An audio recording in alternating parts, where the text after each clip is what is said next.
I think you need to lead with integrity. I think you need to be transparent. And I think you need to do your best to set a clear vision and help your team and your people get there. When you think about transparency in the context of those difficult, sometimes conversations that you need to have, what does that look like? And how does that play out? So is it transparency with boundaries, transparency without boundaries, or transparency with a little bit of boundaries? You want to share the information that is relevant and important to them and your organization. You look at the greatest athletes in the world, they're always practicing and getting better and tweaking. When it comes to things, Larry, that are hard. I know for it to become part of the culture, it's got to be more than just from you, all the way through the leadership team and the organization. You had to practice a lot, and I know you've carried that all into LearnIt. Is we have to wake up all the time with this practice mindset. Even as a CEO of a company, you must practice even some of these healthy or unhealthy conversations you might be able to have. I think the bigger issue is if you don't address and have these hard conversations, if you let these challenges or these bad situations linger, a couple things are going to happen. Your culture is going to erode, and quite frankly, you might end up with a very toxic environment, toxic culture. Welcome to the Culture from the Heart podcast on the From the Heart Business Network. In a business world where employees and customers crave authenticity and trust, hosts Larry Levine and Darrell are on a mission to find and showcase heart-centered executives and the companies they lead. You are about to hear an inspiring conversation with a visionary leader that's bringing heart into the workplace, empowering employees, serving their clients, and uplifting communities, all to create true success. This is Culture from the Heart. The movement starts here. Let's begin. Welcome to Culture from the Heart. I'm your co-host, Darrell, here today with Larry Levine, and we're joined in the studio by Damon Lembi, CEO of LearnIt, a live learning platform that has upskilled over 2 million individuals over the last 3 decades. Damon, it's great to have you here. Gentlemen, I'm honored to be here. Thanks for having me. Oh, this is going to be great, Darrell. Absolutely. And as we get started, Damon, you know the question that every guest on the Culture from the Heart podcast answers, and that is, what does Culture from the Heart mean to you? What Culture of the Heart means to me is that having a culture where you put your people first, that you care about them and you have their best interests at mind. And whether that is making tough decisions around what you need to do for your organization, it's not always just about, making people feel good. You want to have their best intentions at mind and leading your organization. So I think you need to lead with integrity. I think you need to be transparent. And I think you need to do your best to set a clear vision and help your team and your people get there. Hey, you know what, Damon, I like about what you just said is, first of all, the first word that came out of your mouth was people. So that was cool. That's what it's all about. But I heard something in there that I really want you to, hopefully you can expand upon, and that is having tough conversations. Because sometimes building that culture is not so much, I'm going to set aside the heart part of this for just a moment, but you got to be able to have these tough conversations with people. Walk us through that. And the reason why I started with that is because when you say the word heart, a lot of times people think, oh, maybe it's soft, right? It's always like just making everybody feel good all the time. Now that's important. But on the other hand, you're not doing somebody on your team, you're doing them a disservice if you're not being honest and having those difficult conversations. If somebody is struggling at work, or maybe they've even been there too long, I've got a great example, recent example. You have to step up and have those conversations because you owe it to them to know that things aren't going well, and either help give them feedback to adjust or help them find another direction and maybe even leave your organization. When you said transparency as well is important in the mix in that. And I'm curious, when you think about transparency in the context of those difficult, sometimes conversations that you need to have, what does that look like and how does that play out? I think it's important to be as transparent as possible with your team, good times and in bad times. Some leaders are afraid to be too transparent. They'll be like, okay, well, if we share all this information, if we share that our numbers are down, our top performers or people will start considering leaving. But Darrell, look at the flip side of it. If you're not transparent with people, they're going to be making up stories in their own mind with what's going on with your organization. And what I've found is if you do come out and say, hey, look, we're struggling here or we're struggling there, but we have a plan to get there, you're going to find that your team, first of all, their stress level goes down, and that's caring from the heart, right? Right there, right? Because they're no longer at home worrying about what's going on. They realize, I do know what the situation is, and ideas bubble up, and they come up with creative, innovative ideas on ways to make things better. People aren't going to jump ship. They're actually going to double down and do their best to help you and the organization get better. I still want to dig in this transparency because I'm sitting here listening to the question that Darrell had asked you, Damon, and then your response. And here's the first word that just jumps out is boundaries. So is it transparency with boundaries, transparency without boundaries, or transparency with a little bit of boundaries? That's a great question. And I would probably say transparency with a little bit of boundaries, because you don't want to overshare to the point where, or things that they don't need to know. You want to share the information that is relevant and important to them and your organization. So you don't want to go so overboard on things or even share like random things that's going on in your personal life that wouldn't affect other people. So I think you should have a little boundaries. And I think it takes, what I found, Larry, is you got to be emotionally mature in the sense that before you go out and start sharing a bunch of stuff, think through what you're going to be talking about, how it's going to affect your team, and what they're going to be able to do with that. Yeah, the emotional intelligence around this, I think, is really, really critical. And understanding as a leader that the people in your organization, when things are going on, and it is so true, they tell this story in their head, whether you tell it to them or not. So you might as well be the one that does it. Having an awareness of the emotions around that is so critical. And I'm curious, as you prepare to walk into a conversation like that, and you're trying to reframe it around understanding the emotions going on in the room, like what do you do to be able to walk into a conversation like that and pull it off well? Well, first, I usually practice with somebody.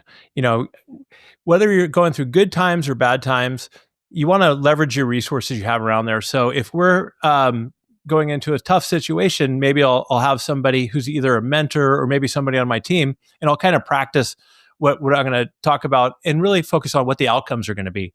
And then when I get into the room, if I start sharing and somebody raises their hand and they have a question, and it's so important to not get defensive, because you can get defensive, right? Because sometimes people, they really just a lot of times care about what's important to them. And if they don't like what you're saying, maybe they don't understand, you can't jump down their throats, because that helps not at all, right? So you got to always take a step back, really think through what you're going to do, and focus on what you want your outcome of that conversation to be.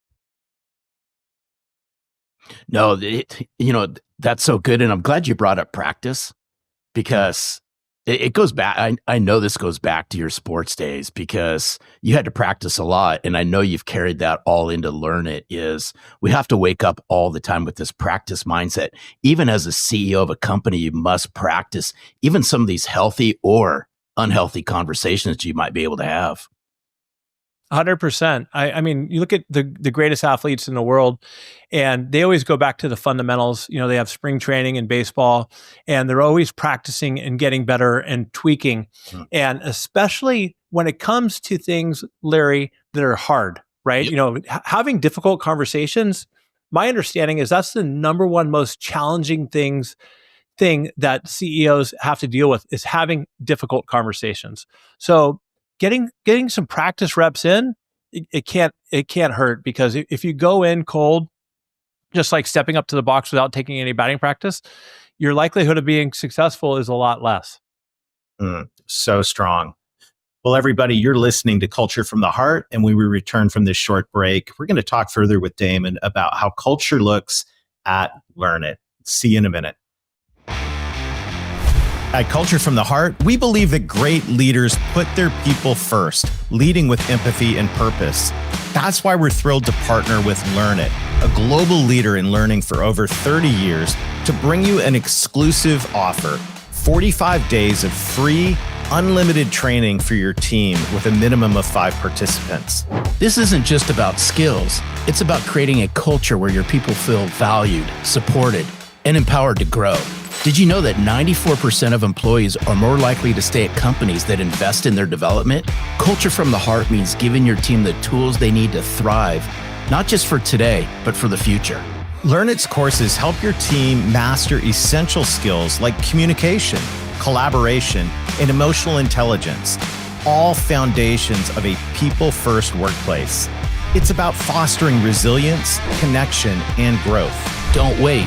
Visit learnit.com/culture to claim your 45 days of free training and start building a workplace where your people and your business can thrive.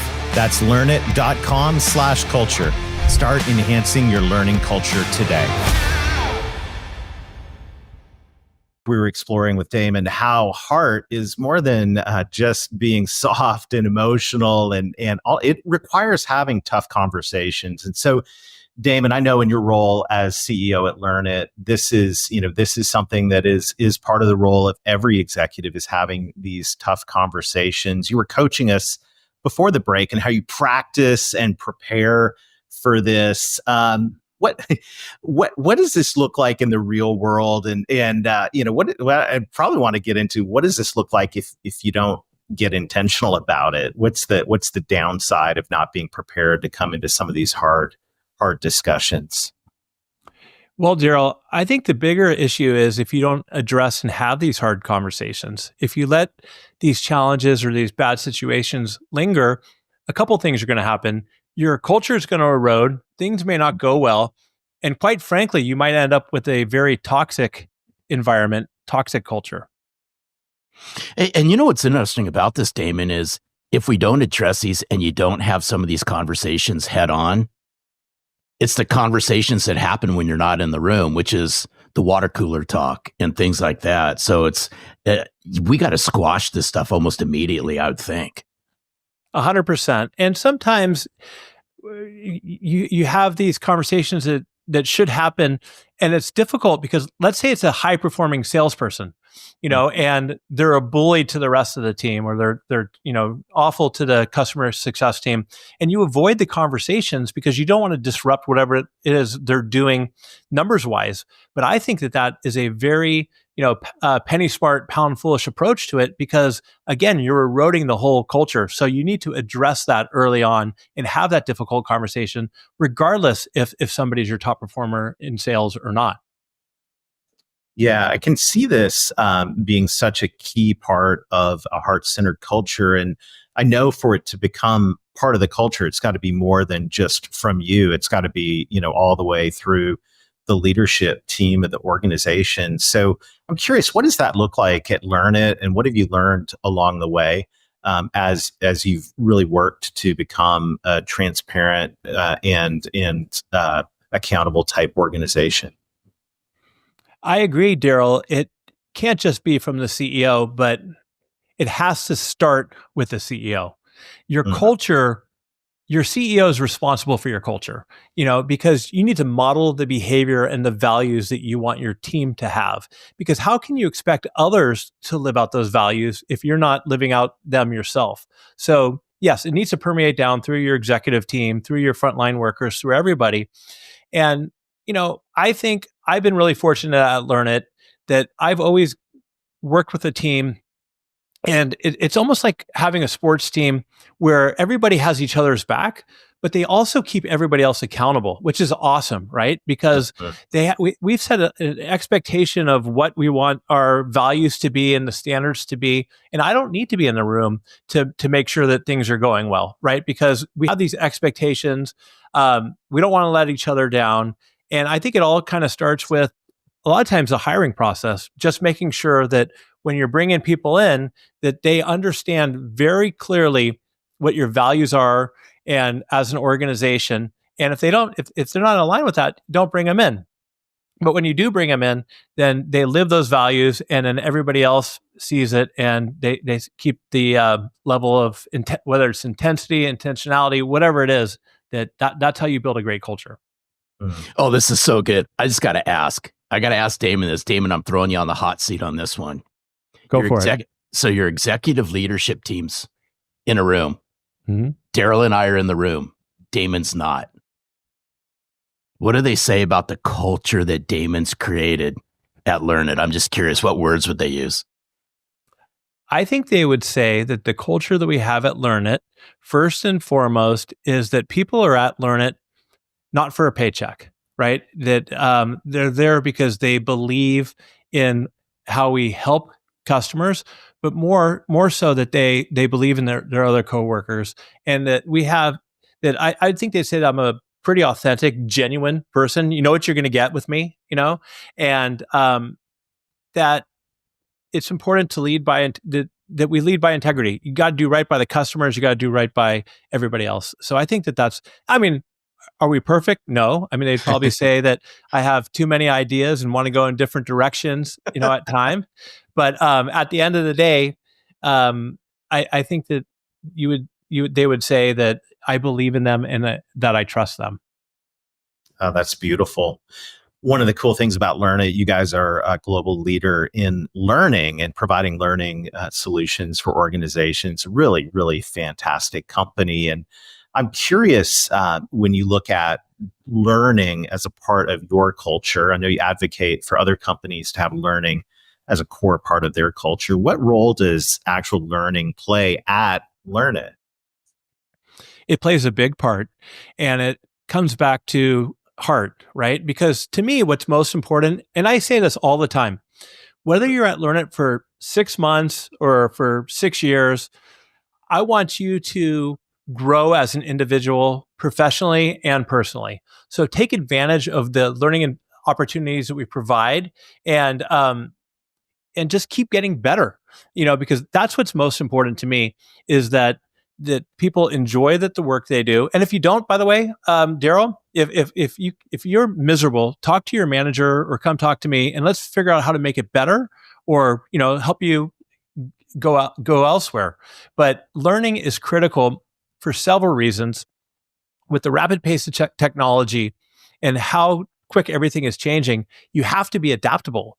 And one way to be adaptable is to be able to learn and unlearn and relearn. So I think that the best organizations these days invest in training for their team, whether it's formal or informal learning opportunities. Give them the psychological safe space to be able to try things out, make mistakes, and learn and grow. Because if you don't do that, if you're too rigid and people are afraid to try and do different things, you're not going to evolve as a company, and you're going to fall way behind.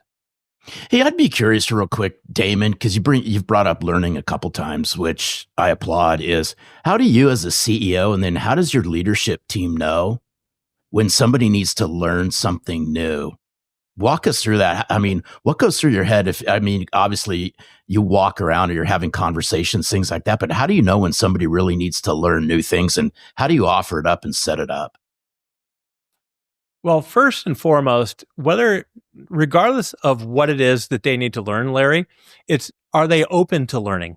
Are they coming into the conversation with the mindset of like, I'm shut down, I'm not going to change, or are they open-minded? And so that is, I'm thinking of somebody on my executive team who will tell you that, she's really transitioned from a mindset of no first to like, okay, I'll take a step back and I'll be open to learning and trying things differently over time. And it's kind of like just pressing people to be able to do that, and then you just got to be, aware of what's going on around you and seeing if people are struggling in the roles they're in.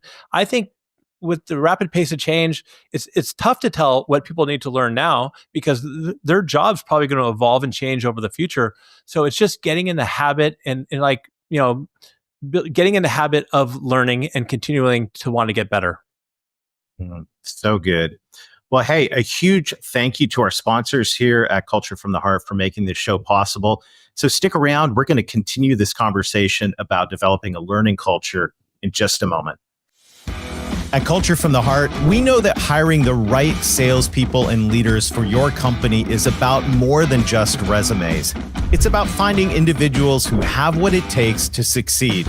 That's why we're excited to offer candidate assessments from Selling from the Heart to help ensure you make great hiring decisions for your sales team. Based on data from surveys of over 2.2 million sales professionals and sales leaders, these assessments benchmark your candidates against the core skills of top-performing salespeople and leaders. You'll gain unparalleled insight into their potential, uncovering whether they have the mindset, abilities, and behaviors needed to thrive in your organization. It's not just about filling a role. It's about ensuring that every sales hire aligns with your culture and contributes to your success. Don't leave your next hire to chance. Visit sellingfromtheheart.net/hiring and discover how candidate assessments can help you build a winning team. Make your next hire with confidence because your business deserves the best. Well, welcome back. Let's pick up where we left off with Damon Lembi, CEO of LearnIt, talking about a learning culture. And I think there's something really, really powerful. As you were talking about before the break, Damon, we're in a very, very dynamic time right now. Change is the name of the game. The jobs we're doing today, they're probably going to be different a year from now, 2 years from now, 3 years from now. And I think the perspective that you bring about having a learning culture in your organization is something really important for companies. So unpack that some more, just thinking about this concept of a learning culture. What would you say to other CEOs that are intrigued by this idea? What I would say is that you have to be, like we mentioned before, you have to be adaptable and you have to be willing to go and move forward. And to do so, you need a team that's flexible and willing to pivot. And in order to do that, you got to set them up in an environment I screwed that up. Maybe we could fix that part again. But I think you want to set up an environment where people are open to trying new things and learning and growing. So walk us through that. I just want to press a little bit more on this. So walk us through what that looks like, this environment, looking this through your lens. Help us understand what that looks like just a little bit more, if you don't mind, Damon. What it looks like, it has to start at the top, right? If you're going to have a culture of adaptability and learning, it can't just be lip service from the executive team, right? So whether you're the CEO on down, you got to roll up your sleeves and be open to learning and invest in your team, not just in financially, but also in time. Carve out the time for people to take classes, to get coaching, to do book clubs, find some champions internally and have them lead the initiative. And whether you use an outside partner like LearnIt or somebody else, make it part of your overall culture and something that you do on a regular basis, and give people also opportunities to learn in the flow. Have reverse mentoring, have mentoring programs where, you get senior executives from the accounting team working with the salespeople, get people to understand and learn what other people are doing and get more involved in the organization. So everybody's collaborating, working well together and trying new things and looking at different perspectives on how to grow and evolve. Damon, there's so many different aspects we talk about here on the show about culture. And I think this learning one is really, really interesting because we can have great benefits and lots of great things. We can have ping pong tables and rest pods or whatever. But investing in people and having a culture that says, "Hey, at our company, we want you to leave smarter. We want you to become more valuable," I think is such a powerful perspective. And I'm curious, in the environment we're in right now, it's an interesting time, no doubt. What do you think some of the top categories are for CEOs to be thinking about where their people probably need some development? Like what are some of the learning categories you would say, hey, these should be on your radar as we look into the new year and beyond? Well, first and foremost, if you look at what is important to employees, it's career development. And it's not just for the newer generations. Across the board, people want the opportunity to grow and evolve in their career. Now, when it comes to what is most important these days for people to learn, a lot of times what we're seeing now is with AI, the skills that the human skills are so important, whether it's empathy, compassion, collaboration, communication. These are super important skills because the tasks that can be automated through AI will be in the future. They already are now, right? So emotional intelligence, communication, sales skills, those are critical for today and in the future. So, and I'm glad that you're bringing this up because I'm a massive believer in the people skills and relationship building skills are two of the things that I believe everyone could become better at. So how do you pick up on this? I'm just curious.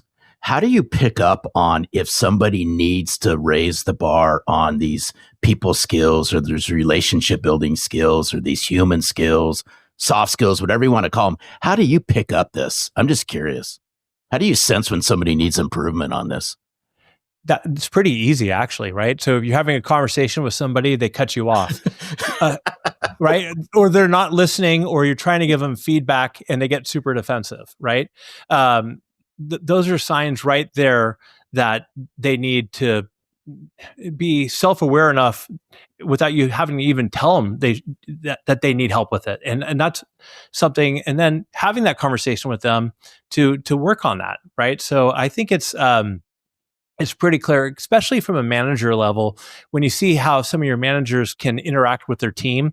If they're not present when they're talking to them, if they're missing deadlines, those are very clear signs that their people skills need to improve, and they need to improve quickly because in today's world, especially top performers, people aren't going to tolerate that, Larry. Mm-hmm. I was having dinner with a friend last night who used to work for me, and she was talking about this company she works for, and her new boss doesn't give her any feedback, doesn't communicate well, and she's most likely going to leave because she doesn't want to be in an environment where she can't grow professionally, nor does she even realize or understand how she's doing.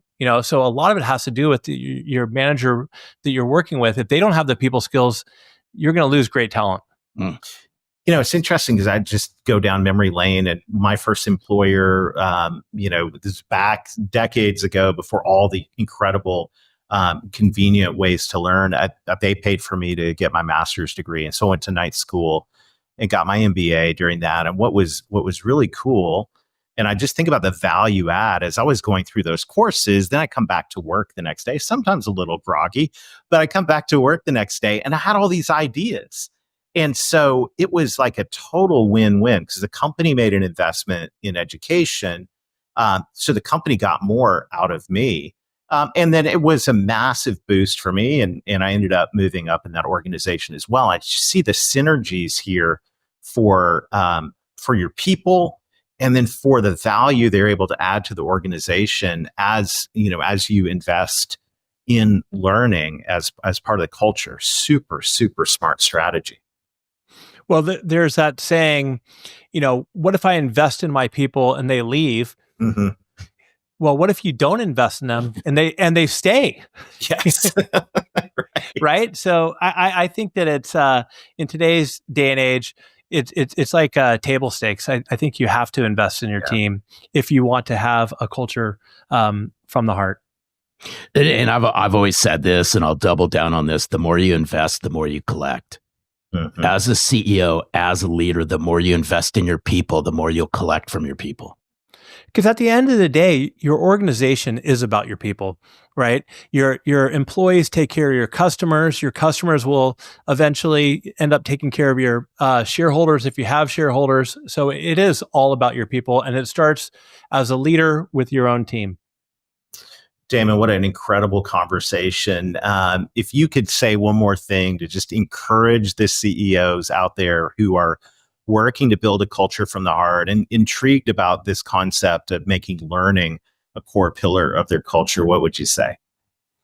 I would say do it, obviously, and don't be afraid about people leaving, and get involved yourself. Show them, model the behavior, go out, take some classes, or share back something you learned, so others will do the same. Wonderful. Damon, what a great conversation. Thank you so much for all you're doing to be an inspiration, not only in your own company, but to all of our friends here at Culture from the Heart. You are a true inspiration. We appreciate you. Thanks for having me. That's our pleasure. What a great Darrell. conversation, Larry. Amazing. No, amazing. And not only this is a great conversation, it was a fantastic conversation. And here's what I would encourage us all to think about as leaders, as CEOs of your company, is what would it mean if you brought intentionality to your people? If you invested in your people and brought learning to your people, what would happen?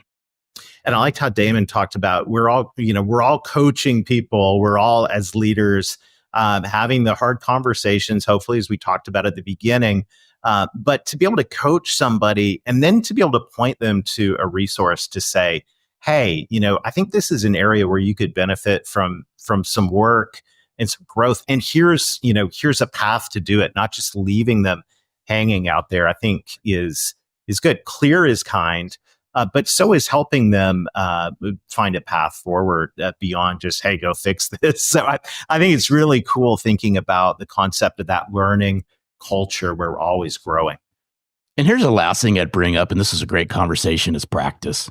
That's right. Practice having these intentional conversations with your employees. Again, the more you invest, the more you collect, because Darrell, we know this here at Culture from the Heart, is that small changes create big ripples inside an organization. That's right.